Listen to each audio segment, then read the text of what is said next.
बोलिए सतगुरुदेव की जय। मैं पिछले 3 दिन से एक विषय पर कंसंट्रेट हूं कि ये जीवात्मा किसी भी दशा में कुछ भी करके इस संसार सागर से पार नहीं हो सकती, क्योंकि बड़ी धुरंधर ताकतें इस आत्मा को भ्रमित करने में लगी हैं। बहुबंधन ते बांधिया एक बेचारा जीव बेचारा क्या करे, जो ने सुड़े हैं पीव, ये छूट नहीं कर सकता। बहुत सुंदर अलंकार से गोस्वामी जी भी रामायण में कह रहे हैं, श्रुति पुराण बहु कहें उपाई, श्रुति पुराण बहु कहें उपाई, छूटन ग्रंथ अधिक अर्जाई। अधिक उलझता जाएगा ये जीव। श्रुति वेद और पुराण कह रहे हैं। इस तरह ये पूरी दुनिया इस ब्रह्म जाल में फंसी हुई है। अंदर के दुश्मन ताकतवर है, जो किसी भी तरह इस आत्मा को अपने मुकाम तक नहीं जाने देते। वजह, आत्मा के पास व्यंग चाल है, ये निरंजन जानता है, ये अपने स्रोत की तरफ चली जाएगी। कैसे जाएगी? जो जिसका अंश है वो अपने नेचुरल मिलना चाहता है।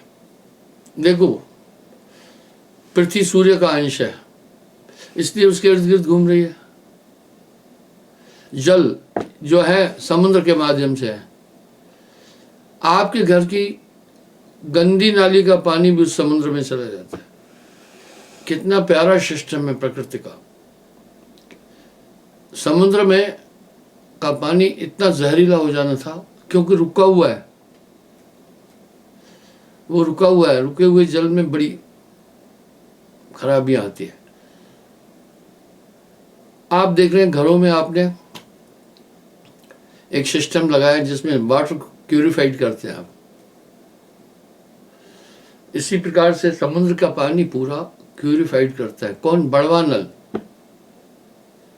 वो उबालता है एक तरह से उस जल को, वो वाष्पीकृत होकर के बादल रूप में होता है, उससे वृष्टि होती है।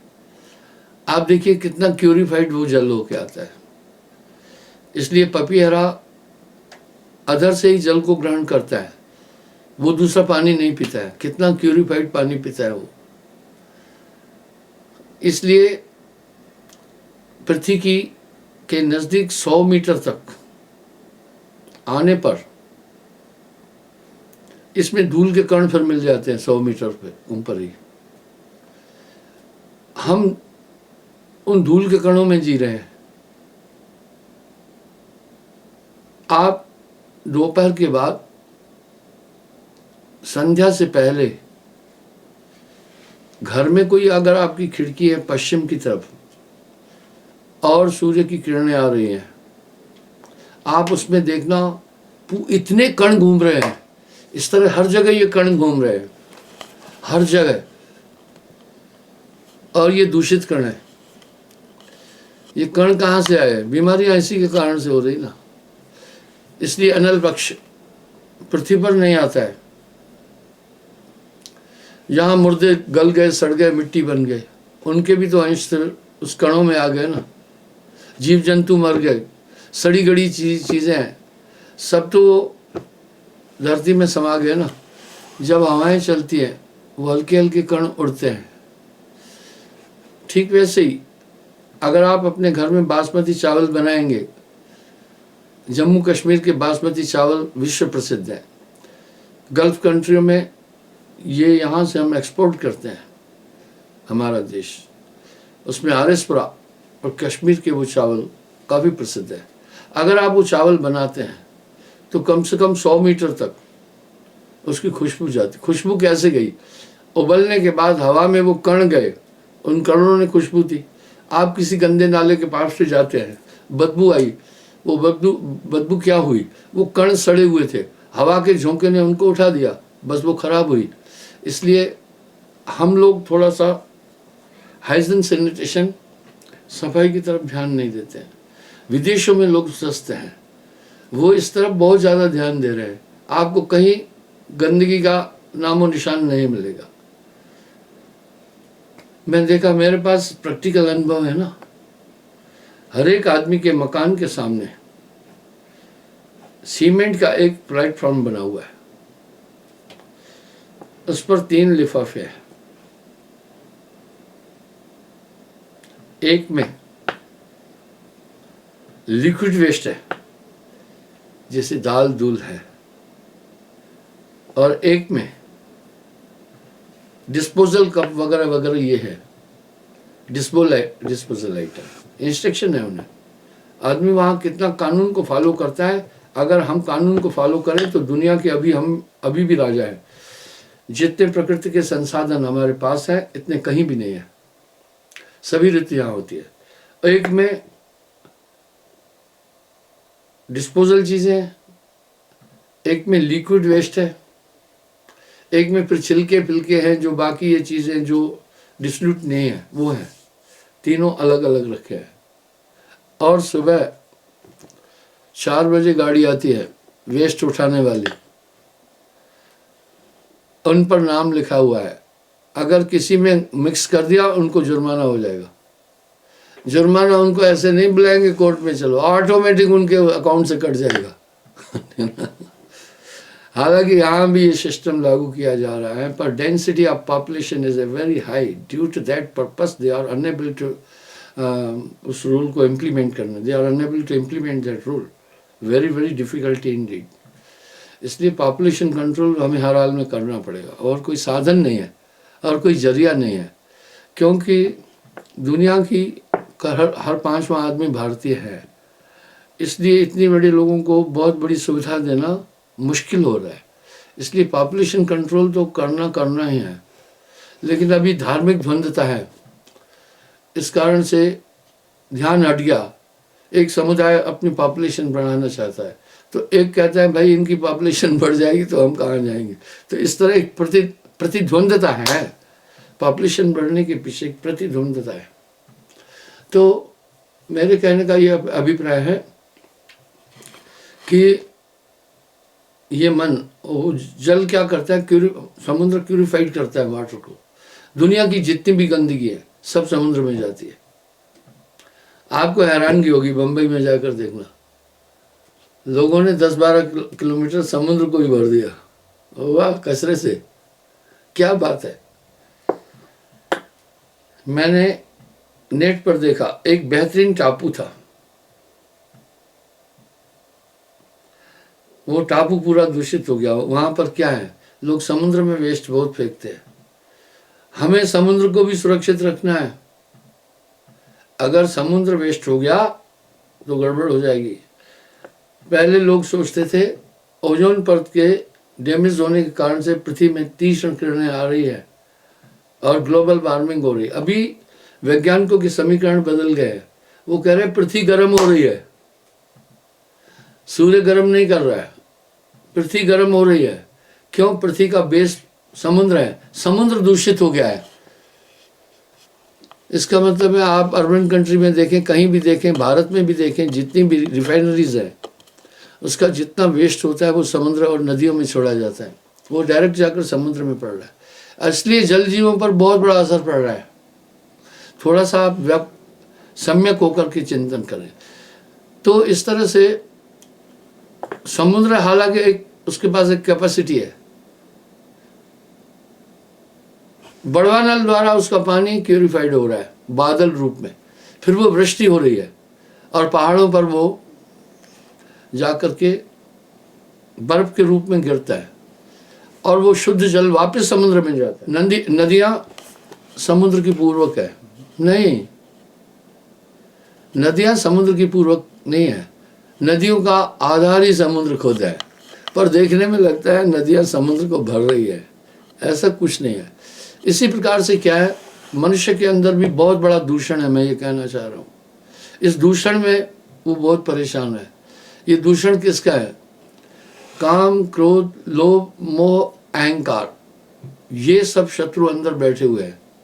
जैसे इस विशाल समुद्र को भी धरती के मानव ने दूषित कर डाला, इसलिए काफ़ी जल जीव उस दूषण के कारण मर रहे हैं, बहुत जीव मर रहे हैं, और इसी से फिर धरती गर्म हुई है। धरती तो समुद्र पर तैरता हुआ एक बेड़ा है, इसलिए अब ये चिंता का विषय है। ओजोन परत के कारण धरती पर असर पड़ा है वो बहुत कम है, लेकिन समुद्र के दूषित होने से जो असर है वो ज़्यादा है। और दुनिया के अंदर 50 करोड़ लोग समुद्र पर रोटी खाते हैं। कोई शिपों में काम करते हैं, कोई मछली का काम करते हैं, कुछ नावें चलाते हैं, कुछ और चीज़ें करते हैं। आप ब्रिटेन, यूरोप में जाएं, मैंने एथेंस में और इटली में देखा, जितना यातायात समुद्र पर है उतना रोड पर नहीं है। जितना यातायात समुद्र पर है इतना रास्तों पर नहीं है। हमेशा स्टीमर चलते रहते हैं। एथेंस में आते हैं, इटली से आते हैं, कई और जगहों से आते हैं, तो वो वहाँ स्टीमर बहुत चलते रहते हैं जो पैसेंजर कैरी करते हैं। इस तरह से संतों घर में झगड़ा भारी, आपके अंदर बहुत दूषण है। ये नेटवर्क काल पुरुष का इतना जबरदस्त है, सबको दूषित कर रखा है। एक दुई होए ताहे समझाऊं, सभी भुलाने पिटवा के धंधा, कहत कबीर सब जग अंधा। अंधा भी कह दिया कबीर सर ने दुनिया को, और पागल भी कह दिया। संतो ये जग बोल रहा है, पागल भी कह दिया, अंधा। और सब आदमी को अंधा नहीं कहा है। अंधा अगुआते हैं पुरमाई, बहुत अंधे तय पाछे जाई। वाह, कबीर साहब की वाणी बड़ी यूनिक और वजनदार है। कह रहे अगुआ भी अंधा है, अगुआ सहत कूप के माही। अरे अंधे को अंधा मिले तो राह बतावे कौन, बंदे को बंदा मिले तो गांठ छुड़ावे कौन। मैंने एक डॉक्टर साहब से पूछा, पीएचडी था डॉक्टर, तो एक सुई लगाने वाला, एक पीएचडी। मैंने कहा मुझे ईमानदारी से आप जवाब देना, आप वेल एजुकेटेड हैं, पीएचडी किया आपने, आप कम पढ़े लिखों को कैसा आंकते हैं, उनका मूल्यांकन, उसकी तुलना कैसे करते। बोला बेवकूफ और बुद्धुओं की तरह। इसी तरह आत्मज्ञान रहित आदमी ऐसे ही है। आत्मज्ञान बिना सब विधहीन है, सब में पागल है। पागल किसको कहते हैं? जो अपनी अकल का इस्तेमाल नहीं कर सकता है। इसलिए इस समय आत्मा अपने गुणों का अनुकरण नहीं कर रही है, मन के कहने पर चल रही है। आइए, मैंने फिर उसी पॉइंट पर आऊंगा। शून्य में मन है, शून्य शिखर चढ़ बीन बजाए, खुले द्वार सत्कर के। मैंने जब शून्य से दुनिया बनी है ये उल्लेख किया तो एक ठेलुआ आदमी ने मेरी बड़ी क्रिटिसाइज किया, बोला शून्य मीन्स नथिंग। फिर मैं उस पर एफआईआर कराई, फिर पुलिस ने उससे निपटी। आन मिलो सजना, उनके पास एक सपाटा है, जूता, उस पर लिखा है आन मिलो सजना। तो पहले तो वो अपराधी को उससे स्वागत करते हैं। जब उसका स्वागत किया गया, मैंने कहा भाई ये हमेशा नेट पर गंदी गंदी कमेंट्स और मेरे विरुद्ध बात लिख रहा है, वायरल कर रहा है इसको। वो बोला अब नहीं करूँगा। मैंने कहा नहीं, ये पहले भी ऐसा ही किया था वायदा। क्यों कर रहा है? उसकी व्यूअर्टी बढ़ रही है। वो क्यों बढ़ रही है? मेरे ही लोग जब आगे वो मेरा फोटो लगा करके वो एक गंदी चीज़ें परोस रहा है, तो जो भी खोला तो व्यूअर्टी बढ़ गई। और कुछ रोबोट से भी व्यूअर्टी बढ़ाते हैं लोग। मुझे भी ऑफर आया था स्टार मेकर वालों का कि आप ऐसा करो, अपना लोकेशन, अपना पता दो, हम आपको $1000 देंगे और लोगों में आप यानी शेयर करो। मैंने कहा नो, मुझे आपका पैसा नहीं चाहिए, मुझे इस चीज़ से कोई मतलब नहीं है। तो इसी प्रकार से वो भी यूं कर रहा था। तो फिर हमने एसएसपी साहब को मैंने संदेश दिया कि ये पहले भी ऐसे कर चुका है, माफ़ी कैसे दे, इस पर साइबर क्राइम के अनुसार एफआईआर करो, जेल भेजो इसको। फोटो मेरा लगाकर सामने लगा करके कितने गंदे गंदे शब्द बोल रहा है, तो ये क्या चीज़ है, इसको आप कार्रवाई करें। बोला कान पकड़ रहा है और माफ़ी मांग रहा है। मैं बोला ये एक छात्र आदमी है, ये शातिर आदमी है, थोड़े दिन चुप रहेगा, फिर अपनी व्यूअर्सिटी बढ़ाने के लिए, क्योंकि इससे इसकी व्यूअर्सिटी बढ़ रही है। हमारे लाखों सत्संगी और फॉलोअर है, मेरी फोटो देखकर कोई ऐसी चीज वो ओपन कर देते हैं, अनचाहे फिर सुनना पड़ता है। यही टेक्निक वो अपना, आज दुनिया में यही है। तो बंधुओं, मैं ये कहने जा रहा हूं आपसे कि इस तरह ये दुनिया अंधी है। हाँ, मैं नहीं कह रहा हूं भैया, मैं नहीं कह रहा हूं, साहब बोल रहे हैं। जब ऐसी बात होती है तो मैं कह रहा हूं साहब बोल रहे हैं।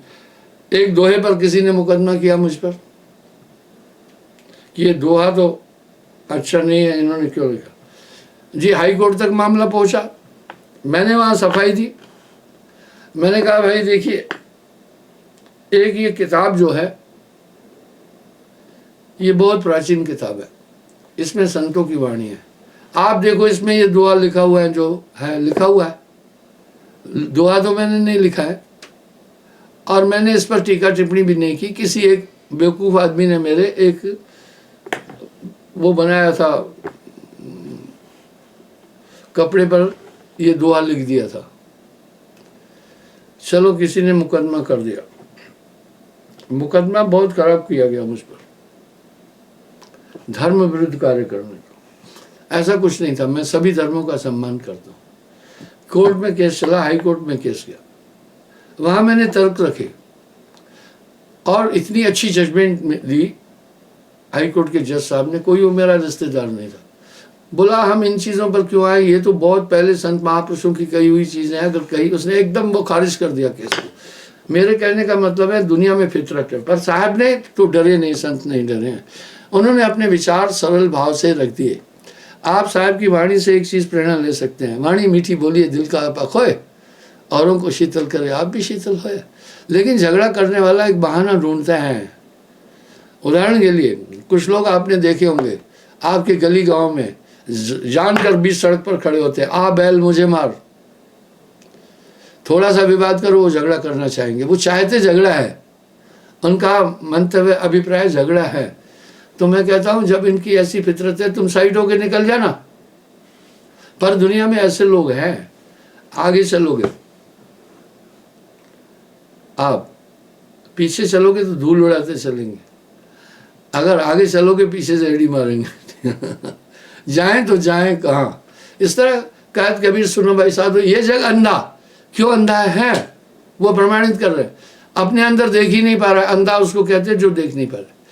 चश्म दिल से देख तू क्या क्या तमाशे हो रहे, अरे चश्म दिल से देख तू क्या क्या तमाशे हो रहे, दिल सता क्या क्या है तेरे दिल सताने के लिए। अंदर ये लूटिंग चल रही है, काम आ रहा है तो आदमी बलात्कार करने लगता है, पराई स्त्री की तरफ जाता है, क्रोध आता है तो इंसान हिंसा करने लगता है बेवजह, लोभ आता है तो छल कपट ठगियां करने लग रहा है।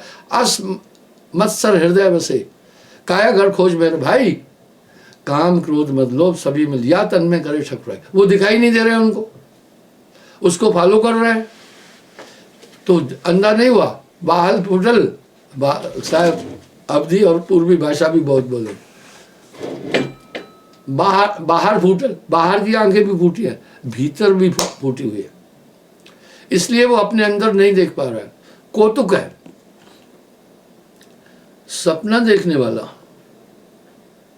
सपने में सभी चीजों का अवलोकन करता है, खुद को नहीं देख पाता है। क्या रहस्य है। इस तरह स्थूल जगत में मनुष्य जगत के सभी पदार्थों को देख, खुद को नहीं देख पा रहा है। क्या बात है।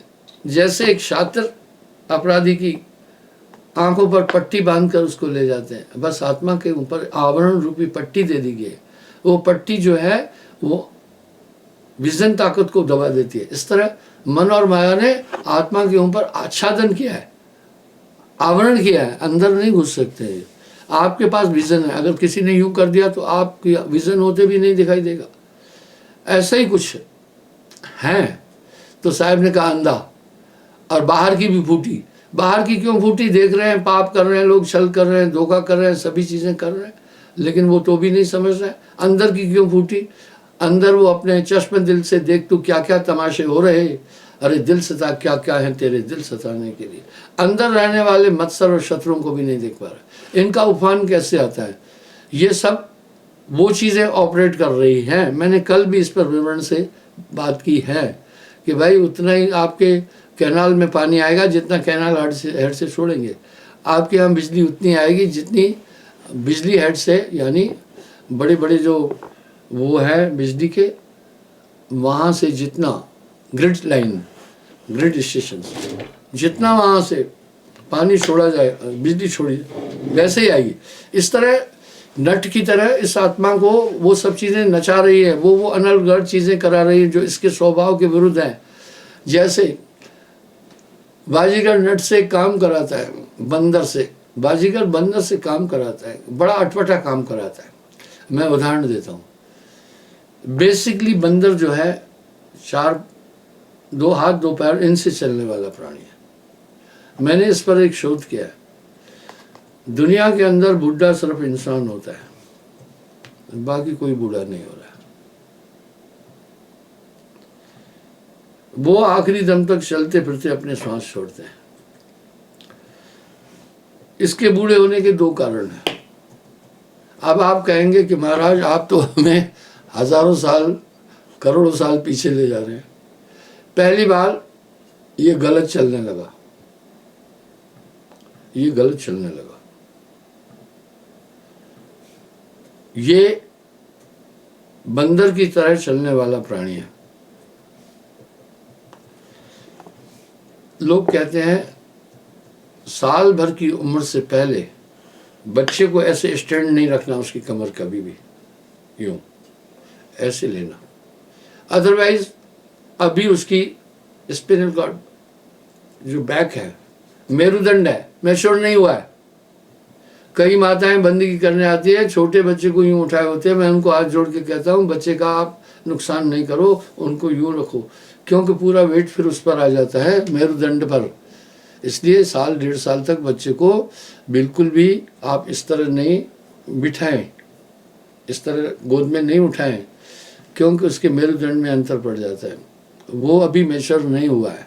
इसी तरह क्या होता है, आप देखें जब 90% हमारे पास बंदर की चीज़ें, तो ये जैसे आप अगर 2 हाथ और 2 पैरों के द्वारा चलेंगे, मैं आपको बंदर की तरह चलने के लिए प्रेरित नहीं कर रहा हूँ, ट्रेंड खत्म हो चुका है। इंसान के बुढ़ापे का मैं आपको रहस्य और कारण बता रहा हूँ। तो सबसे पहले बुढ़ापे में इसकी कमर पर असर पड़ता है। क्यों पड़ा? जब इस तरह चलेगा तो कमर पर वेट नहीं आता है, मेरुदंड पर, बैकबोन पर वेट नहीं आता है, वेट बढ़ जाता है, आधा टांगों पर आ जाता है, आधा हाथों पर आ जाता है। इसलिए ये जब कमजोर हो जाती है, क्यों कमजोर हो गई? 2 पैर पर चलने के कारण। आप कहेंगे यू मीन्स हम अभी बंदर की तरह चले? मैं ऐसा नहीं कह रहा, कारण बता रहा हूं। अभी आप बंदर की तरह चलेंगे, दुनिया आपकी बड़ी मजाक उड़ाएगी, पर बेस ही आपके पास अभी भी 90% बंदर वाली चीजें हैं। तो इसलिए इसकी कमर पर ओवरलोड हो जाता है, जिसके कारण से आदमी को सबसे पहले मार कमर पर पड़ती है, क्योंकि अभी आपके बैकबोन ने पूरी बॉडी का वजन उठाए हुए है कमर, इसलिए आदमी खड़े होकर भी थक जाता है। बंदर आखिरी तक। और दूसरा, फिर खान पान इंसान ने गलत कर दिया, वो अप्राकृतिक भोजन कर रहा है। जब हमारा 90% बंदर से कंसर्न वैज्ञानिक भी मान रहे हैं, और उसके 90% ये हमारे पूर्वज हैं। आप माता वैष्णो देवी की तरफ जाना, बंदर बेसिक शाकाहारी है, वो फुर्तीला क्यों है? उसमें फैट्स ज्यादा नहीं है। क्यों? वो वनस्पति खाता है, वो साग सब्जी खाता है, पत्ते खाता है, फल खाता है, इसलिए फुर्तीला है। उसके अंदर फैट्स बहुत कम है, उसकी हड्डियों में ताकत है पूरी। हड्डियों में ताकत होने के कारण से उछल कूद करके कहीं का कहीं भाग जाता है। आप सामने देखो, बहुत मोटा आदमी उछल कूद नहीं कर सकता है, पतला करता है। तो अब वहां पर जो बंदर है वो क्या कर रहे हैं? लोगों ने उनको बड़ी गंदी आदत डाली हुई है। हालांकि वन विभाग के लोगों ने हर जगह लिखा है डोंट फीड टू मंकीज, भाई बंदरों को कुछ मत दो। तो आप सोचेंगे बड़े कसाई, नहीं, वो अपना प्राकृतिक भोजन छोड़ दिए। अब वो क्या हो गए हैं, भिखारी की तरह हैं, बैठे रहते हैं, कौन सी गाड़ी आई, मोटे मोटे हो गए। अब वो पेड़ पर चढ़ उतर नहीं सकते। आप देखते हैं मोटा आदमी जल्दी थक जाता है, लेकिन आप देखिए लंगूर कितने तेज हैं, इतने तेज हैं क्योंकि वो आदमी के बीच नहीं आ रहे हैं, वो प्राकृतिक भोजन खाते हैं। इतनी ताकत है उनके अंदर कि आपको मैं क्या बताऊं। हमने क्रॉस में डाइट लेना शुरू कर दिया और हम आपके अंदर प्रोटीन ज़्यादा लेने लगे, आप फैटी हो गए। मैं उदाहरण देता हूँ, मैंने मिजोरम में जंगली मुर्गे देखे, वो उड़ते हैं, आपको क्या बताऊं। हमारे जो यहाँ रहने वाले मुर्गे हैं, जो लोग पालते हैं, वो नहीं उड़ते, वो मोटे हो गए, पंख तो उनके पास भी हैं, बेसिक वो उड़ने वाला पक्षी है, उसके पैरों को भी आप देखें, लेकिन उसने प्रोटीन अधिक ली। वही अनाज फनाज भाग ये चीज़ें पक्की गली जो लोग फेंकते हैं, खाने लग गए। इसी तरह वो माता वैष्णो देवी के यहाँ हजारों बंदरों की लाइन लगी हुई है, आपस में लड़ते झगड़ते रहते हैं, कुछ लंगड़े हैं, गाड़ियाँ उनके पैरों पर चल पड़ी है, तो वो नहीं जाते हैं जंगल में, पेड़ पर नहीं चढ़ पाते हैं, मोटे हो गए। इसलिए इंसान ने अपनी डाइट भी बदल दी, अपनी चाल भी बदल दी। इसलिए दुनिया में सबसे बड़ा बीमार प्राणी कोई है, मनुष्य है, जबकि ये इतना बुद्धिजीवी है। इसके बाद जितना बीमार लोगों को देखोगे तो इंसान से ज़्यादा बीमार कोई नहीं मिले। मैं आत्मा पर आवरण की बात कर रहा हूँ। ये आत्मा अपने स्वभाव और अपने भाव के अनुकूल काम नहीं कर रही है, क्योंकि इसको प्रेरित कर रहा है मन। जैसा जैसा मन कहता जा रहा है, आत्मा वैसा कर रही है। आत्मा ऐसी अनलगढ़ चीज़ें क्यों कर रही है? अरे भाई, आत्मा को दंड रूप में जन्म मिलता है, नाना जन्मों में आत्मा भ्रमण करती है। क्यों भाई? आतंकवादी को हथियार देने वाला भी दोषी है, उसको पोषित करने वाला भी दोषी है, उसको पैसे देने वाला भी दोषी है, उसको गाइड करने वाला भी दोषी है, उसको संरक्षण करने वाला भी दोषी है। इसलिए आत्मा दोषी हो गई। आत्मा को बहुत बड़ी सजा से गुजरना पड़ता है। 84 लाख योनियों में चली जाती। आपने नर्क स्वर्ग की यंत्रणाएं तो सुनी होगी। ऐसा क्यों हो रहा है आत्मा को? अब यहाँ साहब थोक में एक बात क्या बोल रहे हैं, अरे जीव पड़ा बहुत लूट में, ना कुछ लेना देना। आत्मा का कुछ लेना देना नहीं इन चीज़ों से। आत्मा को पाप पुण्य से कुछ नहीं लेना है। मनुष्य ठगियाँ क्यों कर रहा है? इंद्रियों की पूर्ति के लिए तो कर रहा है। अच्छा घर चाहिए, स्किन की ये डिमांड है, अच्छा भोजन चाहिए, जिब्बा की ये डिमांड है। हमारी आत्मा की डिमांड नहीं, वो तो इनसे सबसे परे है। इसको भ्रमित किया गया है।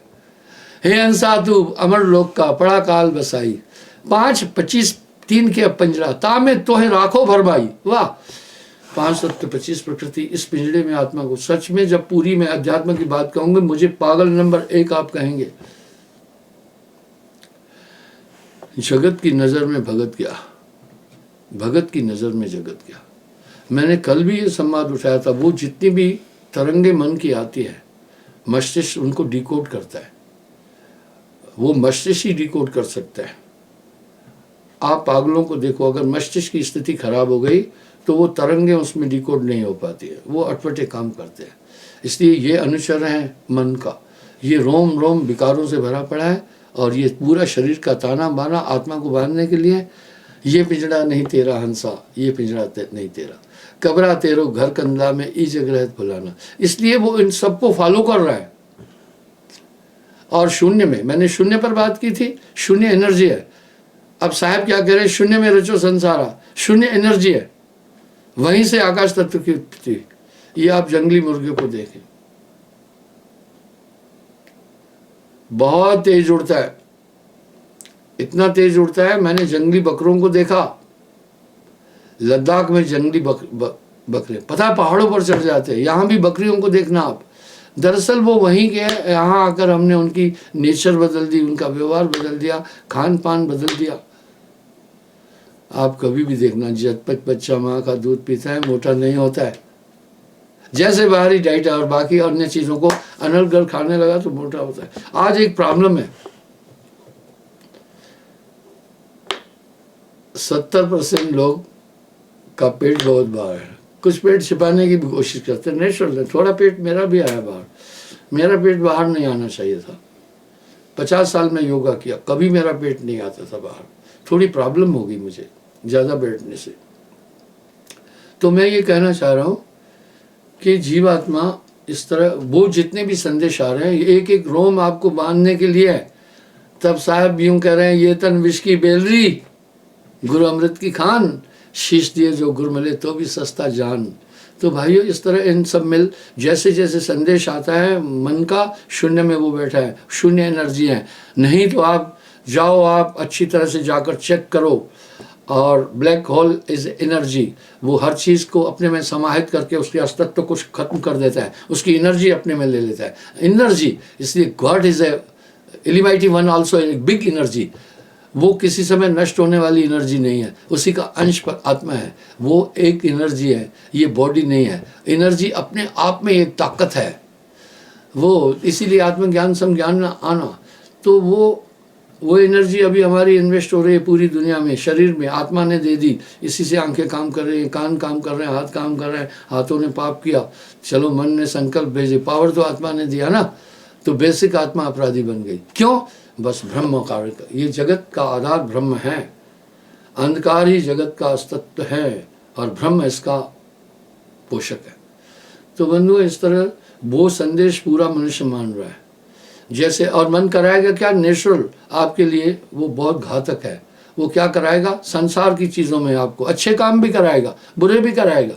इसलिए साहब वाणी में कह रहे हैं, पाप पुण्य यह दोनों बेड़ी, एक लोहा एक कंचन के लिए।